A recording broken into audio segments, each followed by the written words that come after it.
ಯೋಜನೆ ಜಾರಿಗೆ ತರಲು ಬಗ್ಗೆ ಸಂಘವು ಸತತ ಪ್ರಯತ್ನ ನಡೆಸಿದೆ ಎಂಬುದರ ಬಗ್ಗೆ ಹೇಳ್ತಾ ಇದ್ದಾರೆ.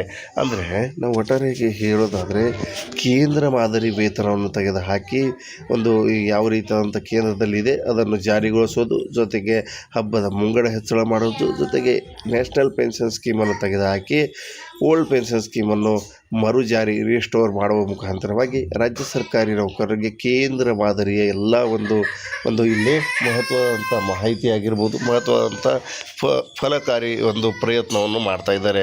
ನೋಡ್ತಾ ಇದ್ದೀರಾ CS ಷಡಕ್ಷರಿ ಅವರ ಸಾಂದರ್ಭಿಕ ಚಿತ್ರವನ್ನು ರಾಜ್ಯ ಸರ್ಕಾರಿ ನೌಕರರಿಗೆ ಸಂಬಂಧಿಸಿದಂತೆ. ಅಲ್ಲದೆ ನೌಕರರಿಗೆ ಮಿಲಿಟರಿ ಕ್ಯಾಂಟೀನ್ ಮಾದರಿಯಲ್ಲಿ 20% ರಿಯಾಯಿತಿ ದರದಲ್ಲಿ ಗೃಹೋಪಯೋಗಿ ವಸ್ತುಗಳು ಸೇರಿದಂತೆ ವಿವಿಧ ವಸ್ತುಗಳ ಖರೀದಿ MSIL ಮುಖಾಂತರ ಕ್ಯಾಂಟೀನ್ ಯೋಜನೆ ರೂಪಿಸಲಾಗುತ್ತಿದೆ ಅಂತ ಹೇಳ್ತಾ ಇದ್ದಾರೆ. ಇದು ಯಾವ ರೀತಿ ಅಂದರೆ, ಇದು ನಿಮ್ಗೆ ಕನ್ಫ್ಯೂಸ್ ಆಗಿದರೆ, ಮಿಲಿಟರಿ ಕ್ಯಾಂಟೀನ್ ಅಂದರೆ ಆರ್ಮಿ ಪರ್ಸನ್ಸ್ಗಳಿಗೆ ಕ್ಯಾಂಟೀನ್ ಇರುತ್ತಲ್ಲ, ಅದೇ ರೀತಿಯಾಗಿ ಒಂದು ರಾಜ್ಯ ಸರ್ಕಾರಿ ನೌಕರರಿಗೂ ಸಹ ಒಂದು ಇಲ್ಲಿ ಆರ್ಮಿ ಕ್ಯಾಂಟೀನ್ ರೀತಿಯಾಗಿ ಪೊಲೀಸ್ ಕ್ಯಾಂಟೀನ್ ಯಾವಂದರೆ MSIL ಮುಖಾಂತರ ಕ್ಯಾಂಟೀನ್ ಯೋಜನೆ ಮುಖಾಂತರ ಒಂದು ರೂಪಿಸಿ ಜಾರಿಗೆ ತರುವುದು. ಇದನ್ನು ಮೊದಲ ಹಂತದಲ್ಲಿ ಬೆಂಗಳೂರಿನಲ್ಲಿ ಮತ್ತು ಇತರೆ ಜಿಲ್ಲೆಗಳಲ್ಲಿ ಜಾರಿಗೆ ತರಲಾಗುವುದು. ಕರ್ತವ್ಯದಲ್ಲಿರುವಾಗ ಒಂದು ಮರಣ ಹೊಂದಿದ ಸರ್ಕಾರಿ ನೌಕರರಿಗೆ 1 ಕೋಟಿ ರೂಪಾಯಿವರೆಗೆ ವಿಮೆ ದೊರೆಯುವ ಸ್ಯಾಲರಿ ಪ್ಯಾಕೇಜ್ ಜಾರಿಗೆ ತರಲಾಗಿದೆ. ಅಕ್ಟೋಬರ್ 1ರಿಂದ ಜಾರಿಗೆ ಒಂದು ಆರೋಗ್ಯ ಸಂಜೀವಿನಿ ಯೋಜನೆ ಜಾರಿಯಾಗಿದೆ. ಜೊತೆಗೆ ಮೊದಲ ಹಂತದ ಒಳರೋಗಿಯಾಗಿ ಮುಂದಿನ ದಿನಗಳಲ್ಲಿ ಹೊರರೋಗಿ ಸೌಲಭ್ಯ ಪಡೆಯಲು ಕ್ರಮ ವಹಿಸಲಾಗುವುದು. ಮಹಿಳಾ ನೌಕರರು ತಮ್ಮ ತಂದೆ ತಾಯಿ ಸಹ ಈ ಯೋಜನೆಗೆ ಸೇರಿಸುವ ಒಂದು ಅವಕಾಶ ನೀಡಲಾಗಿದೆ ಎಂದು ಸಂಘ ತಿಳಿಸಿದೆ. ಇಲ್ಲಿ ಮಹತ್ವದಾಗಿ ನಾವು ತಿಳಿಯೋದು ಅಂದರೆ ಕೇಂದ್ರ ಮಾದರಿ ವೇತನ ಜೊತೆಗೆ ರಾಜ್ಯ ಸರ್ಕಾರಿ ನೌಕರರಿಗೆ ಬೇಕಾಗಿರುವಂಥದ್ದು ಏನಂದರೆ ಇಲ್ಲಿ ಒಂದು ಬೇಸಿಕ್ಗಳು ಹೈಕ್ ಆಗಬೇಕು, ತುಟ್ಟಿ ಭತ್ಯೆ ಹೈಕ್ ಆಗಬೇಕು, ಜೊತೆಗೆ HRA ಹೈಕ್ ಆಗಬೇಕು. ಒಟ್ಟಾರೆಯಾಗಿ ಕೇಂದ್ರ ರೀತಿಯಾದಂಥ ವೇತನ ಹೆಚ್ಚಳ ಆಗಬೇಕು. ಜೊತೆಗೆ ಆರ್ಮಿ ಕ್ಯಾಂಟೀನ್ ಮಾದರಿಯಲ್ಲಿ ಪೊಲೀಸ್ ಕ್ಯಾಂಟೀನ್ ಅದನ್ನು ಸಹ ಒಂದು ಇಲ್ಲಿ MSIL ಮುಖಾಂತರವಾಗಿ ಒಂದು ಸಂಪೂರ್ಣವಾಗಿ ಇಲ್ಲಿ ನೀಡುವಂಥದ್ದು ಒಂದು ಬೇಕಾಗಿರುವಂಥ ಸಾಮಗ್ರಿಗಳು. ಜೊತೆಗೆ ಹಳೆಯ ಪಿಂಚಣಿ ಯೋಜನೆಯನ್ನು ಮರುಜಾರಿಗೊಳಿಸಿ ಹೊಸ ಪಿಂಚಣಿಯನ್ನು ತೆಗೆದುಹಾಕುವ ಮುಖಾಂತರವಾಗಿ ರಾಜ್ಯ ಸರ್ಕಾರಿ ನೌಕರರಿಗೆ ಇಲ್ಲಿ ಒಂದು ನ್ಯಾಯ ದೊರಕಿಸಿಕೊಡುವ ನಿಟ್ಟಿನಲ್ಲಿ, ಜೊತೆಗೆ ಆರೋಗ್ಯ ಸಂಜೀವಿನಿ ಯೋಜನೆ ಸಹ ಜಾರಿಗೆ ಬರ್ತಾ ಇದೆ. ಜೊತೆಗೆ ಕರ್ನಾಟಕ ರಾಜ್ಯ ಸರ್ಕಾರಿ ನೌಕರರಿಗೆ ಬೇಕಾಗಿರುವಂಥದ್ದು ಏನಂದರೆ ಹಬ್ಬದ ಮುಂಗಡಗಳನ್ನು 50,000 ರೂಪಾಯಿಗಿಂತ ಹೆಚ್ಚಿನ ಮುಂಗಡ ನೀಡಬೇಕು. 25,000 ಸಾಲ್ತಾ ಇಲ್ಲ, ಹಾಗಾಗಿ ಅದನ್ನು ಸಹ ಹೆಚ್ಚಳ ಮಾಡಬೇಕು ಎಂಬುದರ ಬಗ್ಗೆ ಸತತ ಪ್ರಯತ್ನ ಮಾಡ್ತಾ ಇದ್ದೀನಿ. ರಾಜ್ಯ ಸರ್ಕಾರಿ ನೌಕರರ ಜೊತೆಗಿದ್ದೇನೆ. ರಾಜ್ಯ ಸರ್ಕಾರಿ ನೌಕರರ ನೆಮ್ಮದಿಯಿಂದ ಮಾಡುವುದೇ ನನ್ನ ಸಂಘದ ಒಂದು ಪ್ರಥಮ ಕರ್ತವ್ಯವಾಗಿದೆ ಅಂತ CS ಷಡಕ್ಷರಿ ಅವರು ರಾಜ್ಯ ಸರ್ಕಾರಿ ನೌಕರರನ್ನು ಉದ್ದೇಶಿಸಿ ಮಾತನಾಡಿ ಅವರ ಒಂದು ಜೊತೆಗಿರುವ ಇಲ್ಲಿ ಸಂಕೇತವನ್ನು ನೀಡಿದ್ದಾರೆ. ನಿಮಗೇನು ಅನಿಸುತ್ತೆ? ಯಾವೆಲ್ಲ ಕೆಲಸಗಳಾಗಬೇಕು, ರಾಜ್ಯ ಸರ್ಕಾರಿ ನೌಕರರಿಗೆ ಏನೆಲ್ಲ ಸರ್ಕಾರಿ ನೌಕರರ ಸಂಘ ಇನ್ನು ಮಾಡಬೇಕಾಗಿದೆ ಎಂಬುದರ ಬಗ್ಗೆ ತಮ್ಮ ಒಂದು ಅಭಿಪ್ರಾಯವನ್ನು ಕಮೆಂಟ್ಸಲ್ಲಿ ತಿಳಿಸಿ. ಸಿಗೋಣ ಒಂದು ನೆಕ್ಸ್ಟ್ ವಿಡಿಯೋದಲ್ಲಿ ನೆಕ್ಸ್ಟ್ ಅಪ್ಡೇಟ್ಸ್ಗಳೊಂದಿಗೆ. ಇದೊಂದಾಗಿತ್ತು 2026-27ನೇ ಅಂತ್ಯದೊಳಗಾಗಿ ರಾಜ್ಯ ಸರ್ಕಾರಿ ನೌಕರರಿಗೆ ಕೇಂದ್ರ ಮಾದರಿ ವೇತನ. ಕರ್ನಾಟಕ ರಾಜ್ಯ ಸರ್ಕಾರಿ ನೌಕರರ ಸಂಘ CS ಷಡಕ್ಷರಿ ಅವರು ಪಟ್ಟು 2026-27ನೇ ಅಂತ್ಯದೊಳಗೆ ರಾಜ್ಯ ಸರ್ಕಾರಿ ನೌಕರರಿಗೆ ಕೇಂದ್ರ ಮಾದರಿ ವೇತನ CS ಷಡಕ್ಷರಿ ಅವರ ಭರವಸೆ. ಏನಿದೆ ಒಂದು ಮಾಹಿತಿ ಸಂಪೂರ್ಣವಾಗಿ ತಿಳಿದುಕೊಳ್ಳೋಣ. ಕರ್ನಾಟಕ ಸರ್ಕಾರಿ ನೌಕರರಿಗೆ ಮುಂದಿನ 2 ವರ್ಷದಲ್ಲಿ ಕೇಂದ್ರ ಸರ್ಕಾರದ ಮಾದರಿ ವೇತನ ನೀಡುವ ಕುರಿತಂತೆ ಕರ್ನಾಟಕ ರಾಜ್ಯ ಸರ್ಕಾರಿ ನೌಕರರ ಸಂಘ ರಾಜ್ಯಾಧ್ಯಕ್ಷರು ಒಂದು ಪ್ರತಿಕ್ರಿಯೆ ನೀಡಿದ್ದಾರೆ. ಪ್ರತಿಕ್ರಿಯೆಗೆ ಸಂಬಂಧಿಸಿದಂತೆ ಸಂಪೂರ್ಣವಾದ ಮಾಹಿತಿಯನ್ನು ನೋಡೋಣ. ಕರ್ನಾಟಕ ರಾಜ್ಯ ಸರ್ಕಾರಿ ನೌಕರರ ಸಂಘ ಒಂದು ಬಹಳ ಮಹತ್ವದಂಥ ಮಾಹಿತಿ ನೀಡಿದೆ. ನೋಡ್ತಾ ಇದ್ದೀರಾ, ಕರ್ನಾಟಕ ರಾಜ್ಯ ಸರ್ಕಾರಿ ನೌಕರರ ಸಂಘದ ರಾಜ್ಯಾಧ್ಯಕ್ಷ CS ಷಡಕ್ಷರಿ ಅವರು ಬಹಳ ಇಂಪಾರ್ಟೆಂಟ್ ಆಗಿರುವಂಥ ಮಾಹಿತಿಯನ್ನು ನೀಡಿದ್ದಾರೆ. ಷಡಕ್ಷರಿ ಅವರು ಒಂದು ಲೈವ್ಗೆ ಬಂದು ರಾಜ್ಯ ಸರ್ಕಾರಿ ನೌಕರರಿಗೆ ಸಂಬಂಧಿಸಿದಂತೆ ಏನು ಮಾಹಿತಿ ನೀಡಿದ್ದಾರೆ ಎಂಬುದರ ಬಗ್ಗೆ ಸಂಪೂರ್ಣವಾಗಿ ನೋಡ್ತಾ ಹೋಗೋಣ. ಉತ್ತರ ಕನ್ನಡ, ಕಾರವಾರ. ಕರ್ನಾಟಕ ರಾಜ್ಯ ಸರ್ಕಾರಿ ನೌಕರರ ಸಂಘವು 26-27ನೇ ಅಂತ್ಯದೊಳಗಾಗಿ ರಾಜ್ಯ ನೌಕರರಿಗೆ ಕೇಂದ್ರ ಮಾದರಿ ವೇತನವನ್ನು ಜಾರಿಗೆ ತರಲು ಬದ್ಧವಾಗಿದೆ ಎಂದು ಕೇಂದ್ರ ರಾಜ್ಯ ಸರ್ಕಾರಿ ನೌಕರರ ರಾಜ್ಯಾಧ್ಯಕ್ಷರಾಗಿರುವಂಥ ಷಡಕ್ಷರಿ ಅವರು ಹೇಳಿಕೆ ನೀಡಿದ್ದಾರೆ. ಯಾಕೆ ಕೇಂದ್ರ ಮಾದರಿ ವೇತನ ಇಂಪಾರ್ಟೆಂಟ್ ಆಗಿದೆ, ರಾಜ್ಯ ಸರ್ಕಾರಿ ನೌಕರರ ಸಂಘ ಯಾಕೆ ಪಟ್ಟು ಹಿಡಿದಿದೆ, ಕೇಂದ್ರ ಮಾದರಿಯಲ್ಲಿ ವೇತನ ನೀಡಿದರೆ ಏನೆಲ್ಲ ಸೌಲಭ್ಯಗಳು ಸಿಗಲಿದ್ದಾವೆ. ಈಗಾಗಲೇ 7ನೇ ವೇತನ ಆಯೋಗ ಜಾರಿಗೆ ಬಂದಿದ್ದು, ಕೇಂದ್ರದಲ್ಲಿ ಸಹ 7ನೇ ವೇತನ ಆಯೋಗ ಜಾರಿ ಇದೆ. ಆದರೂ ರಾಜ್ಯದಲ್ಲಿಯೂ ಸಹ 7ನೇ ವೇತನ ಆಯೋಗ ಜಾರಿ ಇದೆ. ಆದರೂ ಯಾಕೆ ಒಂದು ಕೇಂದ್ರ ಮಾದರಿಯಲ್ಲಿ ವೇತನ ಬೇಕಂತ ಪಟ್ಟು ಹಿಡಿದಿದ್ದಾರೆ ಎಂಬುದರ ಬಗ್ಗೆ ಬಹಳಷ್ಟು ಕಾರಣಗಳಿದ್ದಾವೆ. ದಯವಿಟ್ಟು ಸಂಪೂರ್ಣವಾಗಿ ವಿಡಿಯೋವನ್ನು ನೀವು ನೋಡಿದ್ರೆ ನಿಮಗೆ ಗೊತ್ತಾಗುತ್ತೆ. ರಾಜ್ಯ ಸರ್ಕಾರಿ ನೌಕರರಿಗೆ ಕೇಂದ್ರ ಮಾದರಿಯಲ್ಲಿ ವೇತನ ನೀಡೋದರಿಂದಾಗಿ ಕೇಂದ್ರ ಮಾದರಿ ವೇತನದಿಂದ ಆಗುವ ಲಾಭಗಳೇನು ಎಂಬುದರ ಬಗ್ಗೆ ನಾವು ನೋಡೋದಾದರೆ, ಒಂದನೇದಾಗಿ ಒಂದು DA ಹೆಚ್ಚಳ. DA ಯಾವಾಗಲೂ ಕೇಂದ್ರದಲ್ಲಿ 6% ನೀಡಿದರೆ ರಾಜ್ಯದಲ್ಲಿ 5% ನೀಡ್ತಾರೆ. ಕೇಂದ್ರದಲ್ಲಿ 5% ನೀಡಿದರೆ ರಾಜ್ಯದಲ್ಲಿ 4% ನೀಡುವಂಥದ್ದು. ಅಂದರೆ ಕೇಂದ್ರ ಒಂದು ಸರಿ ಸಮಾನವಾದಂಥ ತುಟ್ಟಿ ಭತ್ಯೆ ರಾಜ್ಯ ಸರ್ಕಾರಿ ನೌಕರರಿಗೆ ಯಾವತ್ತೂ ಸಿಗೋದಿಲ್ಲ. ಹಾಗಾಗಿ ರಾಜ್ಯ ಸರ್ಕಾರಿ ನೌಕರರ ಸಂಘ ಈಗ ಕೇಂದ್ರ ಮಾದರಿಯಲ್ಲೇ ಒಂದು ಇಲ್ಲಿ ಮಹತ್ವದಂಥ ಮಾಹಿತಿ ಇಲ್ಲಿ ಸರ್ಕಾರಿ ನೌಕರರಿಗೆ ಬೇಕು. ಮತ್ತು ಆರೋಗ್ಯಕ್ಕೆ ಸಂಬಂಧಿಸಿದಂತೆ ಸೌಲಭ್ಯಗಳಾಗಿರಬಹುದು, ಜೊತೆಗೆ ಸಂಬಳದಲ್ಲಿ ಏರಿಳಿತಗಳಾಗಿರಬಹುದು. ಕೇಂದ್ರದಲ್ಲಿರುವಂಥ ಸಂಬಳ ಒಂದು ಹೈಕ್ ಇರುವಂಥದ್ದು. ಕೇಂದ್ರದಲ್ಲಿ 1 ಲಕ್ಷ ಇದ್ದರೆ ರಾಜ್ಯದಲ್ಲಿ 75,000 ಇರುತ್ತದೆ. ಅಂದರೆ 25,000 ರೂಪಾಯಿಗಳಿಗೆ ಒಂದು ಡಿಫ್ರೆನ್ಸ್ ಕಂಡುಬರುವುದು ಸರ್ವೇ ಸಾಮಾನ್ಯ. ಹಾಗಾಗಿ ಕೇಂದ್ರ ಮಾದರಿಯಲ್ಲಿ ವೇತನ ನೀಡಿದರೆ ಕೇಂದ್ರದಲ್ಲಿರುವಂಥ ತುಟ್ಟಿ ಭತ್ಯೆ ಆಗಿರಬಹುದು, ಬೇಸಿಕ್ ಆಗಿರಬಹುದು, ಒಂದು ಮತ್ತು HRA ಆಗಿರ್ಬೋದು, ಮತ್ತೊಂದು ಮಗದೊಂದು ಆರೋಗ್ಯ ಸಮಸ್ಯೆಗಳಿಗೆ ಆಗಿರ್ಬೋದು ಎಲ್ಲನೂ ಸಹ ಒಂದು ಇಲ್ಲಿ ಬಹಳಷ್ಟು ಒಳ್ಳೆಯದ ಒಂದು ಕೇಂದ್ರ ರೀತಿಯಾದಂಥ ಹೈಕ್ ಆಗಿರುವಂಥ ಒಂದು ಸಂಬಳ ಒಂದು ಸಿಗುತ್ತದೆ. ಹಾಗಾಗಿ ಕೇಂದ್ರ ಮಾದರಿ ವೇತನ ನೀಡಲು ರಾಜ್ಯ ಸರ್ಕಾರಕ್ಕೆ ನಾನು ಪಟ್ಟು ಹಿಡಿದಿದ್ದೇನೆ ಎಂಬುದರ ಬಗ್ಗೆ ಇಲ್ಲಿ ರಾಜ್ಯ ಸರ್ಕಾರಿ ನೌಕರರ ಸಂಘ ಪ್ರತಿಕ್ರಿಯೆ ನೀಡಿದೆ. ರಾಜ್ಯದ ನೌಕರರು ನೆಮ್ಮದಿಯಿಂದ ಇರುವಂತೆ ಮಾಡುವುದು ಸಂಘದ ಕರ್ತವ್ಯವಾಗಿದೆ. ನೋಡ್ತಾ ಇದ್ದೀರಾ, CS ಷಡಾಕ್ಷರಿ ಅವರು ಹೇಳುತ್ತಾ ಇರುವಂಥ ಒಂದು ಇಲ್ಲಿ ಮಹತ್ವದಂಥ ಹೇಳಿಕೆ ಇದೆ. ಏನಂದರೆ, ನೌಕರರು ನೆಮ್ಮದಿಯಿಂದ ಇರುವಂತೆ ಮಾಡುವುದು ಸಂಘದ ಕರ್ತವ್ಯವಾಗಿದೆ, ಷಡಾಕ್ಷರಿ ಅವರು ಮಾತು. ಹಾಗಾಗಿ ಈ ಕಾರಣದಿಂದಾಗಿ ನೌಕರರಿಗೆ ನೀಡುವ ಹಬ್ಬದ ಮುಂಗಡವನ್ನು ಪ್ರಸ್ತುತ ಇರುವ 25,000ವನ್ನು 50,000ಕ್ಕೆ ಹೆಚ್ಚಳ ಮಾಡಲು ಪ್ರಯತ್ನ ಪಡಲಾಗುತ್ತಾ ಇದೆ. ನೋಡ್ತಾ ಇದ್ದೀರಲ್ಲ, ಬಹಳಷ್ಟು ಇಂಪಾರ್ಟೆಂಟ್ ಆಗಿರುವಂಥ ಮಾಹಿತಿ ಇದೆ.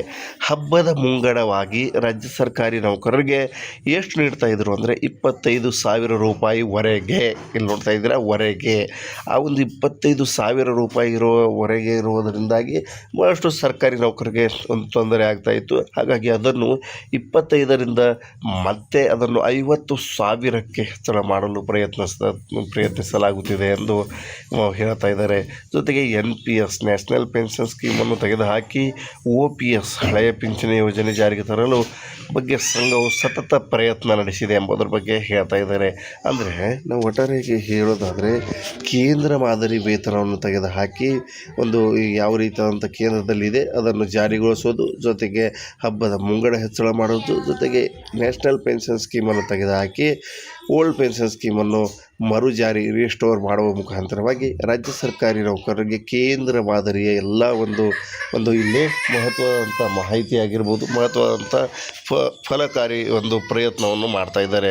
ನೋಡ್ತಾ ಇದ್ದೀರಾ, CS ಷಡಾಕ್ಷರಿ ಅವರು ಸಾಂದರ್ಭಿಕ ಚಿತ್ರವನ್ನು ರಾಜ್ಯ ಸರ್ಕಾರಿ ನೌಕರರಿಗೆ ಸಂಬಂಧಿಸಿದಂತೆ, ಅಲ್ಲದೆ ನೌಕರರಿಗೆ ಮಿಲಿಟರಿ ಕ್ಯಾಂಟೀನ್ ಮಾದರಿಯಲ್ಲಿ 20% 25% ರಿಯಾಯಿತಿ ದರದಲ್ಲಿ ಗೃಹೋಪಯೋಗಿ ವಸ್ತುಗಳು ಸೇರಿದಂತೆ ವಿವಿಧ ವಸ್ತುಗಳ ಖರೀದಿ MSIL ಮುಖಾಂತರ ಕ್ಯಾಂಟೀನ್ ಯೋಜನೆ ರೂಪಿಸಲಾಗುತ್ತಿದೆ ಅಂತ ಹೇಳ್ತಾ ಇದ್ದಾರೆ. ಇದು ಯಾವ ರೀತಿ ಅಂದರೆ, ಇದು ನಿಮ್ಗೆ ಕನ್ಫ್ಯೂಸ್ ಆಗಿದರೆ, ಮಿಲಿಟರಿ ಕ್ಯಾಂಟೀನ್ ಅಂದರೆ ಆರ್ಮಿ ಪರ್ಸನ್ಸ್ಗಳಿಗೆ ಕ್ಯಾಂಟೀನ್ ಇರುತ್ತಲ್ಲ, ಅದೇ ರೀತಿಯಾಗಿ ಒಂದು ರಾಜ್ಯ ಸರ್ಕಾರಿ ನೌಕರರಿಗೂ ಸಹ ಒಂದು ಇಲ್ಲಿ ಆರ್ಮಿ ಕ್ಯಾಂಟೀನ್ ರೀತಿಯಾಗಿ ಪೊಲೀಸ್ ಕ್ಯಾಂಟೀನ್ ಯಾವಂದರೆ MSIL ಮುಖಾಂತರ ಕ್ಯಾಂಟೀನ್ ಯೋಜನೆ ಮುಖಾಂತರ ಒಂದು ರೂಪಿಸಿ ಜಾರಿಗೆ ತರುವುದು. ಇದನ್ನು ಮೊದಲ ಹಂತದಲ್ಲಿ ಬೆಂಗಳೂರಿನಲ್ಲಿ ಮತ್ತು ಇತರೆ ಜಿಲ್ಲೆಗಳಲ್ಲಿ ಜಾರಿಗೆ ತರಲಾಗುವುದು. ಕರ್ತವ್ಯದಲ್ಲಿರುವಾಗ ಒಂದು ಮರಣ ಹೊಂದಿದ ಸರ್ಕಾರಿ ನೌಕರರಿಗೆ 1 ಕೋಟಿ ರೂಪಾಯಿವರೆಗೆ ವಿಮೆ ದೊರೆಯುವ ಸ್ಯಾಲರಿ ಪ್ಯಾಕೇಜ್ ಜಾರಿಗೆ ತರಲಾಗಿದೆ. ಅಕ್ಟೋಬರ್ 1ರಿಂದ ಜಾರಿಗೆ ಒಂದು ಆರೋಗ್ಯ ಸಂಜೀವಿನಿ ಯೋಜನೆ ಜಾರಿಯಾಗಿದೆ. ಜೊತೆಗೆ ಮೊದಲ ಹಂತದ ಒಳರೋಗಿಯಾಗಿ ಮುಂದಿನ ದಿನಗಳಲ್ಲಿ ಹೊರರೋಗಿ ಸೌಲಭ್ಯ ಪಡೆಯಲು ಕ್ರಮ ವಹಿಸಲಾಗುವುದು. ಮಹಿಳಾ ನೌಕರರು ತಮ್ಮ ತಂದೆ ತಾಯಿ ಸಹ ಈ ಯೋಜನೆಗೆ ಸೇರಿಸುವ ಒಂದು ಅವಕಾಶ ನೀಡಲಾಗಿದೆ ಎಂದು ಸಂಘ ತಿಳಿಸಿದೆ. ಇಲ್ಲಿ ಮಹತ್ವದಾಗಿ ನಾವು ತಿಳಿಯೋದು ಅಂದರೆ, ಕೇಂದ್ರ ಮಾದರಿ ವೇತನ ಜೊತೆಗೆ ರಾಜ್ಯ ಸರ್ಕಾರಿ ನೌಕರರಿಗೆ ಬೇಕಾಗಿರುವಂಥದ್ದು ಏನಂದರೆ, ಇಲ್ಲಿ ಒಂದು ಬೇಸಿಕ್ಗಳು ಹೈಕ್ ಆಗಬೇಕು, ತುಟ್ಟಿ ಭತ್ಯೆ ಹೈಕ್ ಆಗಬೇಕು, ಜೊತೆಗೆ HR ಹೈಕ್ ಆಗಬೇಕು. ಒಟ್ಟಾರೆಯಾಗಿ ಕೇಂದ್ರ ರೀತಿಯಾದಂಥ ವೇತನ ಹೆಚ್ಚಳ ಆಗಬೇಕು. ಜೊತೆಗೆ RP ಕ್ಯಾಂಟೀನ್ ಮಾದರಿಯಲ್ಲಿ ಪೊಲೀಸ್ ಕ್ಯಾಂಟೀನ್ ಅದನ್ನು ಸಹ ಒಂದು ಇಲ್ಲಿ MSIL ಮುಖಾಂತರವಾಗಿ ಒಂದು ಸಂಪೂರ್ಣವಾಗಿ ಇಲ್ಲಿ ನೀಡುವಂಥದ್ದು ಎಲ್ಲ ಒಂದು ಬೇಕಾಗಿರುವಂಥ ಸಾಮಗ್ರಿಗಳು. ಜೊತೆಗೆ ಹಳೆಯ ಪಿಂಚಣಿ ಯೋಜನೆಯನ್ನು ಮರುಜಾರಿಗೊಳಿಸಿ ಹೊಸ ಪಿಂಚಣಿಯನ್ನು ತೆಗೆದುಹಾಕುವ ಮುಖಾಂತರವಾಗಿ ರಾಜ್ಯ ಸರ್ಕಾರಿ ನೌಕರರಿಗೆ ಇಲ್ಲಿ ಒಂದು ನ್ಯಾಯ ದೊರಕಿಸಿಕೊಡುವ ನಿಟ್ಟಿನಲ್ಲಿ, ಜೊತೆಗೆ ಆರೋಗ್ಯ ಸಂಜೀವಿನಿ ಯೋಜನೆ ಸಹ ಜಾರಿಗೆ ಬರ್ತಾ ಇದೆ. ಜೊತೆಗೆ ಕರ್ನಾಟಕ ರಾಜ್ಯ ಸರ್ಕಾರಿ ನೌಕರರಿಗೆ ಬೇಕಾಗಿರುವಂಥದ್ದು ಏನಂದರೆ ಹಬ್ಬದ ಮುಂಗಡಗಳನ್ನು 50,000 ರೂಪಾಯಿಗಿಂತ ಹೆಚ್ಚಿನ ಮುಂಗಡ ನೀಡಬೇಕು. 25,000 ಸಾಲ್ತಾ ಇಲ್ಲ, ಹಾಗಾಗಿ ಅದನ್ನು ಸಹ ಹೆಚ್ಚಳ ಮಾಡಬೇಕು ಎಂಬುದರ ಬಗ್ಗೆ ಸತತ ಪ್ರಯತ್ನ ಮಾಡ್ತಾ ಇದ್ದೀನಿ. ರಾಜ್ಯ ಸರ್ಕಾರಿ ನೌಕರರ ಜೊತೆಗಿದ್ದೇನೆ. ರಾಜ್ಯ ಸರ್ಕಾರಿ ನೌಕರರ ನೆಮ್ಮದಿಯಿಂದ ಮಾಡುವುದೇ ನನ್ನ ಸಂಘದ ಒಂದು ಪ್ರಥಮ ಕರ್ತವ್ಯವಾಗಿದೆ ಅಂತ CS ಷಡಕ್ಷರಿಯವರು ರಾಜ್ಯ ಸರ್ಕಾರಿ ನೌಕರರನ್ನು ಉದ್ದೇಶಿಸಿ ಮಾತನಾಡಿ ಅವರ ಒಂದು ಜೊತೆಗಿರುವ ಒಂದು ಇಲ್ಲಿ ಸಂಕೇತವನ್ನು ನೀಡಿದ್ದಾರೆ. ನಿಮಗೇನು ಅನಿಸುತ್ತೆ? ಯಾವೆಲ್ಲ ಕೆಲಸಗಳಾಗಬೇಕು, ರಾಜ್ಯ ಸರ್ಕಾರಿ ನೌಕರರಿಗೆ ಏನೆಲ್ಲ ಸರ್ಕಾರಿ ನೌಕರರ ಸಂಘ ಇನ್ನು ಮಾಡಬೇಕಾಗಿದೆ ಎಂಬುದರ ಬಗ್ಗೆ ತಮ್ಮ ಒಂದು ಅಭಿಪ್ರಾಯವನ್ನು ಕಾಮೆಂಟ್ಸಲ್ಲಿ ತಿಳಿಸಿ. ಸಿಗೋಣ ಒಂದು ನೆಕ್ಸ್ಟ್ ವಿಡಿಯೋದಲ್ಲಿ ನೆಕ್ಸ್ಟ್ ಅಪ್ಡೇಟ್ಸ್ಗಳೊಂದಿಗೆ. ಇದೊಂದಾಗಿತ್ತು 2026-27ನೇ ಅಂತ್ಯದೊಳಗಾಗಿ ರಾಜ್ಯ ಸರ್ಕಾರಿ ನೌಕರರಿಗೆ ಕೇಂದ್ರ ಮಾದರಿ ವೇತನ. ಕರ್ನಾಟಕ ರಾಜ್ಯ ಸರ್ಕಾರಿ ನೌಕರರ ಸಂಘ CS ಷಡಕ್ಷರಿಯವರು ಪಟ್ಟು 2026-27ನೇ ಅಂತ್ಯದೊಳಗೆ ರಾಜ್ಯ ಸರ್ಕಾರಿ ನೌಕರರಿಗೆ ಕೇಂದ್ರ ಮಾದರಿ ವೇತನ CS ಷಡಕ್ಷರಿಯವರ ಭರವಸೆ ಏನಿದೆ ಒಂದು ಮಾಹಿತಿ ಸಂಪೂರ್ಣವಾಗಿ ತಿಳಿದುಕೊಳ್ಳೋಣ. ಕರ್ನಾಟಕ ಸರ್ಕಾರಿ ನೌಕರರಿಗೆ ಮುಂದಿನ 2 ವರ್ಷದಲ್ಲಿ ಕೇಂದ್ರ ಸರ್ಕಾರದ ಮಾದರಿ ವೇತನ ನೀಡುವ ಕುರಿತಂತೆ ಕರ್ನಾಟಕ ರಾಜ್ಯ ಸರ್ಕಾರಿ ನೌಕರರ ಸಂಘ ರಾಜ್ಯಾಧ್ಯಕ್ಷರು ಒಂದು ಪ್ರತಿಕ್ರಿಯೆ ನೀಡಿದ್ದಾರೆ. ಪ್ರತಿಕ್ರಿಯೆಗೆ ಸಂಬಂಧಿಸಿದಂತೆ ಸಂಪೂರ್ಣವಾದ ಮಾಹಿತಿಯನ್ನು ನೋಡೋಣ. ಕರ್ನಾಟಕ ರಾಜ್ಯ ಸರ್ಕಾರಿ ನೌಕರರ ಸಂಘ ಒಂದು ಬಹಳ ಮಹತ್ವದಂಥ ಮಾಹಿತಿ ನೀಡಿದೆ. ನೋಡ್ತಾ ಇದ್ದೀರಾ, ಕರ್ನಾಟಕ ರಾಜ್ಯ ಸರ್ಕಾರಿ ನೌಕರರ ಸಂಘದ ರಾಜ್ಯಾಧ್ಯಕ್ಷ CS ಷಡಕ್ಷರಿಯವರು ಬಹಳ ಇಂಪಾರ್ಟೆಂಟ್ ಆಗಿರುವಂಥ ಮಾಹಿತಿಯನ್ನು ನೀಡಿದ್ದಾರೆ. ಷಡಕ್ಷರಿಯವರು ಒಂದು ಲೈವ್ಗೆ ಬಂದು ರಾಜ್ಯ ಸರ್ಕಾರಿ ನೌಕರರಿಗೆ ಸಂಬಂಧಿಸಿದಂತೆ ಏನು ಮಾಹಿತಿ ನೀಡಿದ್ದಾರೆ ಎಂಬುದರ ಬಗ್ಗೆ ಸಂಪೂರ್ಣವಾಗಿ ನೋಡ್ತಾ ಹೋಗೋಣ. ಉತ್ತರ ಕನ್ನಡ, ಕಾರವಾರ. ಕರ್ನಾಟಕ ರಾಜ್ಯ ಸರ್ಕಾರಿ ನೌಕರರ ಸಂಘವು 26-27ನೇ ಅಂತ್ಯದೊಳಗಾಗಿ ರಾಜ್ಯ ನೌಕರರಿಗೆ ಕೇಂದ್ರ ಮಾದರಿ ವೇತನವನ್ನು ಜಾರಿಗೆ ತರಲು ಬದ್ಧವಾಗಿದೆ ಎಂದು ಕೇಂದ್ರ ರಾಜ್ಯ ಸರ್ಕಾರಿ ನೌಕರರ ರಾಜ್ಯಾಧ್ಯಕ್ಷರಾಗಿರುವಂಥ ಷಡಕ್ಷರಿಯವರು ಹೇಳಿಕೆ ನೀಡಿದ್ದಾರೆ. ಯಾಕೆ ಕೇಂದ್ರ ಮಾದರಿ ವೇತನ ಇಂಪಾರ್ಟೆಂಟ್ ಆಗಿದೆ? ರಾಜ್ಯ ಸರ್ಕಾರಿ ನೌಕರರ ಸಂಘ ಯಾಕೆ ಪಟ್ಟು ಹಿಡಿದಿದೆ? ಕೇಂದ್ರ ಮಾದರಿಯಲ್ಲಿ ವೇತನ ನೀಡಿದರೆ ಏನೆಲ್ಲ ಸೌಲಭ್ಯಗಳು ಸಿಗಲಿದ್ದಾವೆ? ಈಗಾಗಲೇ 7ನೇ ವೇತನ ಆಯೋಗ ಜಾರಿಗೆ ಬಂದಿದ್ದು, ಕೇಂದ್ರದಲ್ಲಿ ಸಹ 7ನೇ ವೇತನ ಆಯೋಗ ಜಾರಿ ಇದೆ, ಆದರೂ ರಾಜ್ಯದಲ್ಲಿಯೂ ಸಹ 7ನೇ ವೇತನ ಆಯೋಗ ಜಾರಿ ಇದೆ. ಆದರೂ ಯಾಕೆ ಕೇಂದ್ರ ಮಾದರಿಯಲ್ಲಿ ವೇತನ ಬೇಕಂತ ಪಟ್ಟು ಹಿಡಿದಿದ್ದಾರೆ ಎಂಬುದರ ಬಗ್ಗೆ ಬಹಳಷ್ಟು ಕಾರಣಗಳಿದ್ದಾವೆ. ದಯವಿಟ್ಟು ಸಂಪೂರ್ಣವಾಗಿ ವಿಡಿಯೋವನ್ನು ನೋಡಿದ್ರೆ ನಿಮಗೆ ಗೊತ್ತಾಗುತ್ತೆ. ರಾಜ್ಯ ಸರ್ಕಾರಿ ನೌಕರರಿಗೆ ಕೇಂದ್ರ ಮಾದರಿಯಲ್ಲಿ ವೇತನ ನೀಡೋದರಿಂದಾಗಿ ಕೇಂದ್ರ ಮಾದರಿ ವೇತನದಿಂದ ಆಗುವ ಲಾಭಗಳೇನು ಎಂಬುದರ ಬಗ್ಗೆ ನಾವು ನೋಡೋದಾದರೆ, ಒಂದನೇದಾಗಿ DA ಹೆಚ್ಚಳ. DA ಯಾವಾಗಲೂ ಕೇಂದ್ರದಲ್ಲಿ 6% ನೀಡಿದರೆ ರಾಜ್ಯದಲ್ಲಿ 5% ನೀಡ್ತಾರೆ, ಕೇಂದ್ರದಲ್ಲಿ 5% ನೀಡಿದರೆ ರಾಜ್ಯದಲ್ಲಿ 4% ನೀಡುವಂಥದ್ದು. ಅಂದರೆ ಕೇಂದ್ರ ಸರಿ ಸಮಾನವಾದಂಥ ತುಟ್ಟಿ ಭತ್ಯೆ ರಾಜ್ಯ ಸರ್ಕಾರಿ ನೌಕರರಿಗೆ ಯಾವತ್ತೂ ಸಿಗೋದಿಲ್ಲ. ಹಾಗಾಗಿ ರಾಜ್ಯ ಸರ್ಕಾರಿ ನೌಕರರ ಸಂಘ ಈಗ ಕೇಂದ್ರ ಮಾದರಿಯಲ್ಲೇ ಇಲ್ಲಿ ಮಹತ್ವದಂಥ ಮಾಹಿತಿ ಇಲ್ಲಿ ಸರ್ಕಾರಿ ನೌಕರರಿಗೆ ಬೇಕು. ಮತ್ತು ಆರೋಗ್ಯಕ್ಕೆ ಸಂಬಂಧಿಸಿದಂತೆ ಸೌಲಭ್ಯಗಳಾಗಿರಬಹುದು, ಜೊತೆಗೆ ಸಂಬಳದಲ್ಲಿ ಏರಿಳಿತಗಳಾಗಿರಬಹುದು. ಕೇಂದ್ರದಲ್ಲಿರುವಂಥ ಸಂಬಳ ಹೈಕ್ ಇರುವಂಥದ್ದು. ಕೇಂದ್ರದಲ್ಲಿ 1 ಲಕ್ಷ ಇದ್ದರೆ ರಾಜ್ಯದಲ್ಲಿ 75,000 ಇರುತ್ತದೆ. ಅಂದರೆ 25,000 ರೂಪಾಯಿಗಳಿಗೆ ಡಿಫ್ರೆನ್ಸ್ ಕಂಡುಬರುವುದು ಸರ್ವೇ ಸಾಮಾನ್ಯ.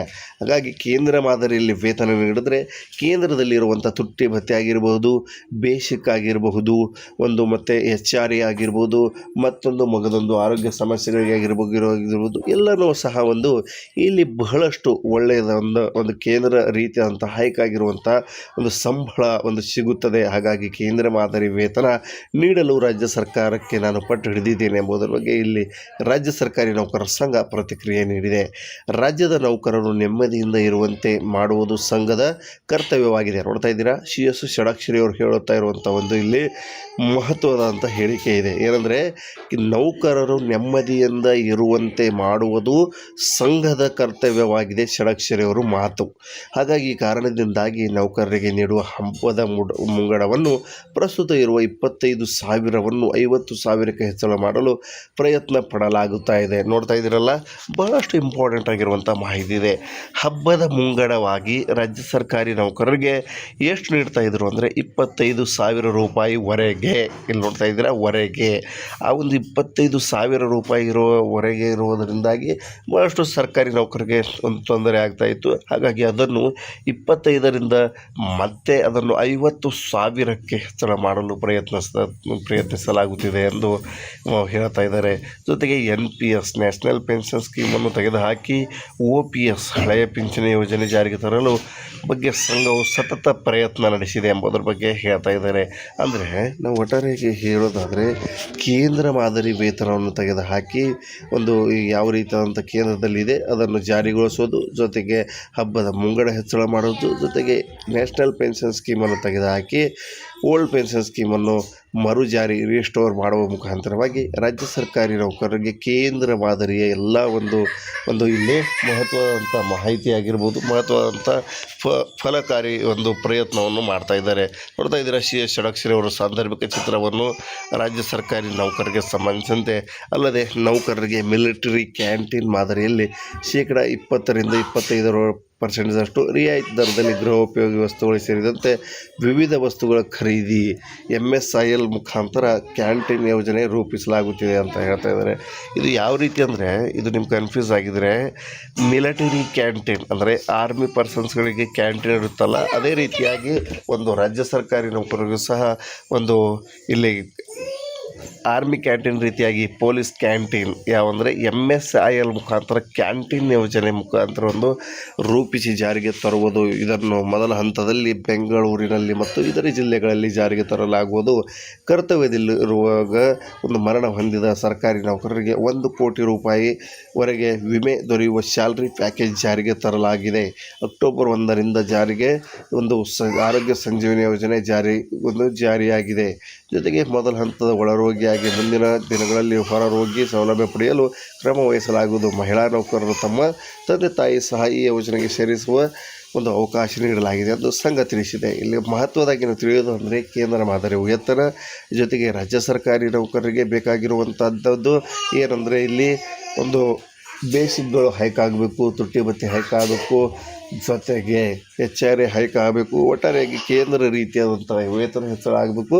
ಜೊತೆಗೆ ಆರ್ಮಿ ಕ್ಯಾಂಟೀನ್ ಮಾದರಿಯಲ್ಲಿ ಪೊಲೀಸ್ ಕ್ಯಾಂಟೀನ್ ಅದನ್ನು ಸಹ ಒಂದು ಇಲ್ಲಿ MSIL ಮುಖಾಂತರವಾಗಿ ಒಂದು ಸಂಪೂರ್ಣವಾಗಿ ಇಲ್ಲಿ ನೀಡುವಂಥದ್ದು ಒಂದು ಬೇಕಾಗಿರುವಂಥ ಸಾಮಗ್ರಿಗಳು. ಜೊತೆಗೆ ಹಳೆಯ ಪಿಂಚಣಿ ಯೋಜನೆಯನ್ನು ಮರುಜಾರಿಗೊಳಿಸಿ ಹೊಸ ಪಿಂಚಣಿಯನ್ನು ತೆಗೆದುಹಾಕುವ ಮುಖಾಂತರವಾಗಿ ರಾಜ್ಯ ಸರ್ಕಾರಿ ನೌಕರರಿಗೆ ಇಲ್ಲಿ ಒಂದು ನ್ಯಾಯ ದೊರಕಿಸಿಕೊಡುವ ನಿಟ್ಟಿನಲ್ಲಿ, ಜೊತೆಗೆ ಆರೋಗ್ಯ ಸಂಜೀವಿನಿ ಯೋಜನೆ ಸಹ ಜಾರಿಗೆ ಬರ್ತಾ ಇದೆ.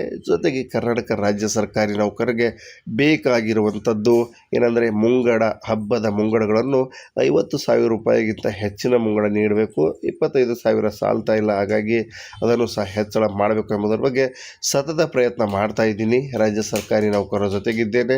ರಾಜ್ಯ ಸರ್ಕಾರಿ ನೌಕರರ ನೆಮ್ಮದಿಯಿಂದ ಮಾಡುವುದೇ ನನ್ನ ಸಂಘದ ಒಂದು ಪ್ರಥಮ ಕರ್ತವ್ಯವಾಗಿದೆ ಅಂತ CS ಷಡಕ್ಷರಿಯವರು ರಾಜ್ಯ ಸರ್ಕಾರಿ ನೌಕರರನ್ನು ಉದ್ದೇಶಿಸಿ ಮಾತನಾಡಿ ಅವರ ಒಂದು ಜೊತೆಗಿರುವ ಇಲ್ಲಿ ಸಂಕೇತವನ್ನು ನೀಡಿದ್ದಾರೆ. ನಿಮಗೇನು ಅನಿಸುತ್ತೆ? ಯಾವೆಲ್ಲ ಕೆಲಸಗಳಾಗಬೇಕು, ರಾಜ್ಯ ಸರ್ಕಾರಿ ನೌಕರರಿಗೆ ಏನೆಲ್ಲ ಸರ್ಕಾರಿ ನೌಕರರ ಸಂಘ ಇನ್ನು ಮಾಡಬೇಕಾಗಿದೆ ಎಂಬುದರ ಬಗ್ಗೆ ತಮ್ಮ ಒಂದು ಅಭಿಪ್ರಾಯವನ್ನು ಕಾಮೆಂಟ್ಸಲ್ಲಿ ತಿಳಿಸಿ. ಸಿಗೋಣ ಒಂದು ನೆಕ್ಸ್ಟ್ ವಿಡಿಯೋದಲ್ಲಿ ನೆಕ್ಸ್ಟ್ ಅಪ್ಡೇಟ್ಸ್ಗಳೊಂದಿಗೆ. ಇದೊಂದಾಗಿತ್ತು 2026-27ನೇ ಅಂತ್ಯದೊಳಗಾಗಿ ರಾಜ್ಯ ಸರ್ಕಾರಿ ನೌಕರರಿಗೆ ಕೇಂದ್ರ ಮಾದರಿ ವೇತನ. ಕರ್ನಾಟಕ ರಾಜ್ಯ ಸರ್ಕಾರಿ ನೌಕರರ ಸಂಘ CS ಷಡಕ್ಷರಿಯವರು ಪಟ್ಟು 2026-27ನೇ ಅಂತ್ಯದೊಳಗೆ ರಾಜ್ಯ ಸರ್ಕಾರಿ ನೌಕರರಿಗೆ ಕೇಂದ್ರ ಮಾದರಿ ವೇತನ CS ಷಡಕ್ಷರಿಯವರ ಭರವಸೆ. ಏನಿದೆ ಒಂದು ಮಾಹಿತಿ ಸಂಪೂರ್ಣವಾಗಿ ತಿಳಿದುಕೊಳ್ಳೋಣ. ಕರ್ನಾಟಕ ಸರ್ಕಾರಿ ನೌಕರರಿಗೆ ಮುಂದಿನ 2 ವರ್ಷದಲ್ಲಿ ಕೇಂದ್ರ ಸರ್ಕಾರದ ಮಾದರಿ ವೇತನ ನೀಡುವ ಕುರಿತಂತೆ ಕರ್ನಾಟಕ ರಾಜ್ಯ ಸರ್ಕಾರಿ ನೌಕರರ ಸಂಘ ರಾಜ್ಯಾಧ್ಯಕ್ಷರು ಒಂದು ಪ್ರತಿಕ್ರಿಯೆ ನೀಡಿದ್ದಾರೆ. ಪ್ರತಿಕ್ರಿಯೆಗೆ ಸಂಬಂಧಿಸಿದಂತೆ ಸಂಪೂರ್ಣವಾದ ಮಾಹಿತಿಯನ್ನು ನೋಡೋಣ. ಕರ್ನಾಟಕ ರಾಜ್ಯ ಸರ್ಕಾರಿ ನೌಕರರ ಸಂಘ ಒಂದು ಬಹಳ ಮಹತ್ವದಂಥ ಮಾಹಿತಿ ನೀಡಿದೆ. ನೋಡ್ತಾ ಇದ್ದೀರಾ, ಕರ್ನಾಟಕ ರಾಜ್ಯ ಸರ್ಕಾರಿ ನೌಕರರ ಸಂಘದ ರಾಜ್ಯಾಧ್ಯಕ್ಷ CS ಷಡಕ್ಷರಿ ಅವರು ಬಹಳ ಇಂಪಾರ್ಟೆಂಟ್ ಆಗಿರುವಂಥ ಮಾಹಿತಿಯನ್ನು ನೀಡಿದ್ದಾರೆ. ಷಡಕ್ಷರಿ ಅವರು ಒಂದು ಲೈವ್ಗೆ ಬಂದು ರಾಜ್ಯ ಸರ್ಕಾರಿ ನೌಕರರಿಗೆ ಸಂಬಂಧಿಸಿದಂತೆ ಏನು ಮಾಹಿತಿ ನೀಡಿದ್ದಾರೆ ಎಂಬುದರ ಬಗ್ಗೆ ಸಂಪೂರ್ಣವಾಗಿ ನೋಡ್ತಾ ಹೋಗೋಣ.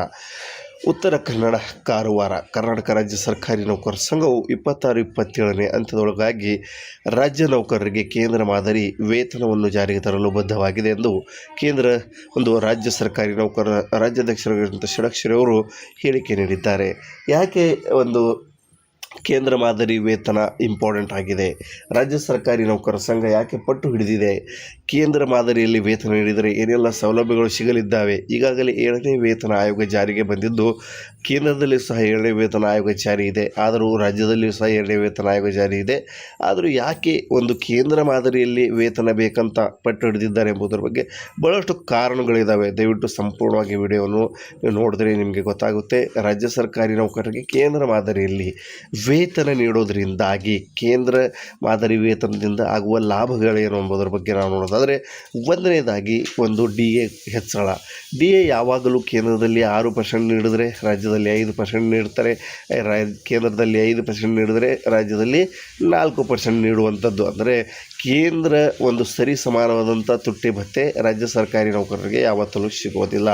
ಹಾಗಾಗಿ ರಾಜ್ಯ ಸರ್ಕಾರಿ ನೌಕರರ ಸಂಘ ಈಗ ಕೇಂದ್ರ ಮಾದರಿಯಲ್ಲೇ ಇಲ್ಲಿ ಮಹತ್ವದಂಥ ಮಾಹಿತಿ ಇಲ್ಲಿ ಸರ್ಕಾರಿ ನೌಕರರಿಗೆ ಬೇಕು. ಮತ್ತು ಆರೋಗ್ಯಕ್ಕೆ ಸಂಬಂಧಿಸಿದಂತೆ ಸೌಲಭ್ಯಗಳಾಗಿರಬಹುದು, ಜೊತೆಗೆ ಸಂಬಳದಲ್ಲಿ ಏರಿಳಿತಗಳಾಗಿರಬಹುದು. ಕೇಂದ್ರದಲ್ಲಿರುವಂಥ ಸಂಬಳ ಹೈಕ್ ಇರುವಂಥದ್ದು. ಕೇಂದ್ರದಲ್ಲಿ 1 ಲಕ್ಷ ಇದ್ದರೆ ರಾಜ್ಯದಲ್ಲಿ 75,000 ಇರುತ್ತದೆ. ಅಂದರೆ 25,000 ರೂಪಾಯಿಗಳಿಗೆ ಡಿಫ್ರೆನ್ಸ್ ಕಂಡುಬರುವುದು ಸರ್ವೇ ಸಾಮಾನ್ಯ. ಹಾಗಾಗಿ ಕೇಂದ್ರ ಮಾದರಿಯಲ್ಲಿ ವೇತನ ನೀಡಿದ್ರೆ ಕೇಂದ್ರದಲ್ಲಿರುವಂಥ ತುಟ್ಟಿ ಭತ್ಯೆ ಆಗಿರಬಹುದು, ಬೇಸಿಕ್ ಆಗಿರಬಹುದು, ಮತ್ತು HRA ಆಗಿರ್ಬೋದು, ಮತ್ತೊಂದು ಮಗದೊಂದು ಆರೋಗ್ಯ ಸಮಸ್ಯೆಗಳಿಗೆ ಆಗಿರ್ಬೋದು ಎಲ್ಲನೂ ಸಹ ಇಲ್ಲಿ ಬಹಳಷ್ಟು ಒಳ್ಳೆಯದ ಕೇಂದ್ರ ರೀತಿಯಾದಂಥ ಹೈಕ್ ಆಗಿರುವಂಥ ಸಂಬಳ ಸಿಗುತ್ತದೆ. ಹಾಗಾಗಿ ಕೇಂದ್ರ ಮಾದರಿ ವೇತನ